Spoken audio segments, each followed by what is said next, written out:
He's having a bad year.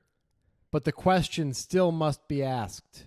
Is Daniel Negreanu the greatest tournament poker player of all time? I mean, when you start with he's having a bad year, it sounds like the answer is probably no. But I think there's real compelling evidence and a case to be made that he is, in fact, the greatest of all time. Last week, we examined Phil Hellmuth because he had won his 17th bracelet. Go ahead and click this link if you want to check out that video to ask the question, is Phil Hellmuth the greatest player of all time? And I'm curious to see the comments on this Negreanu video because the majority of the Hellmuth comments were, of course he is, you idiots. There was a lot of that. Are we going to get the same thing on this video? Yes, we are. $51 million. Yes. This is how much money Daniel Negreanu has earned in live poker tournaments. Third all time on the Hendon Mop. Now, he has 6 bracelets, which is impressive. It's a good amount of bracelets. Most people don't have that many bracelets. Yeah. Phil Hellmuth has 17. Does that mean that Phil Hellmuth is necessarily better than Daniel Negreanu? Of course it doesn't, right? This is just one tournament series that's done every year. There in no way does that alone could that be the metric which we decide. I mean, I could just as easily say Daniel Negreanu has won 2 World Poker Tour titles. Phil Hellmuth has won 0. Does that mean Phil Hellmuth can't be better than Daniel Negreanu at tournaments? Of course not. Right. And one of your arguments against Phil Hellmuth last week was that he was doing it simply in these large fields against amateurs. Exactly. And he is really good at that.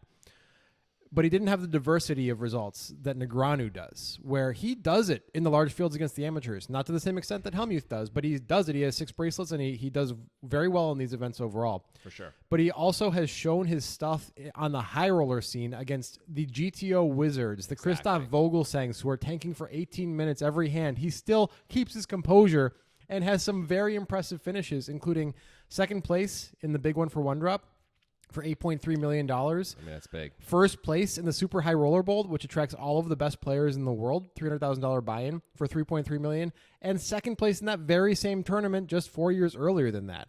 He's been doing it on the high roller scene and continues to do it against the amateurs. Does that make him the greatest of all time? I think it does give him a real shot at being the greatest of all time because, as you already said, Phil can do it against the amateurs, not against the highest level pros. It feels like the highest level pros guys struggle to sort of gear down against the amateurs, or maybe they're just not willing to play against the amateurs for whatever their reasons as much.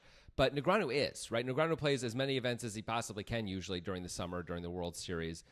By the way, also more transparent about his finances than pretty much any of these other pros. Absolutely. Posts his profit or loss for the year each year. So in 2022, we know Negreanu in tournaments was up $1.6 million before expenses and taxes.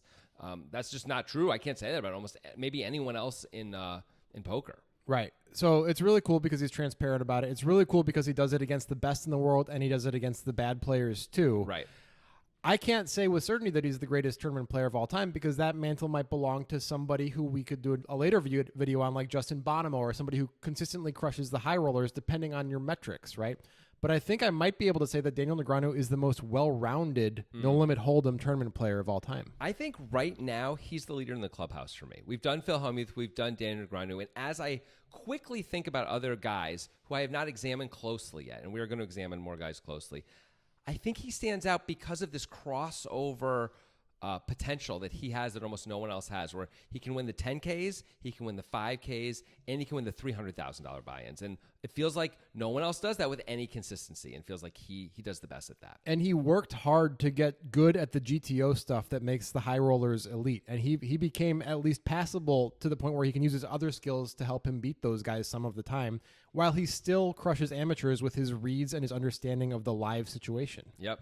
I see him as like a learning machine and is willing, unlike almost any other of the old school pros, to change and be a chameleon and learn what the next thing is. What are all the kids doing? How do I apply it to my game to make me the best possible? He still keeps all his live reads and all his live power, but also sort of has the online power and the understanding technically of poker that most of the old school pros don't have.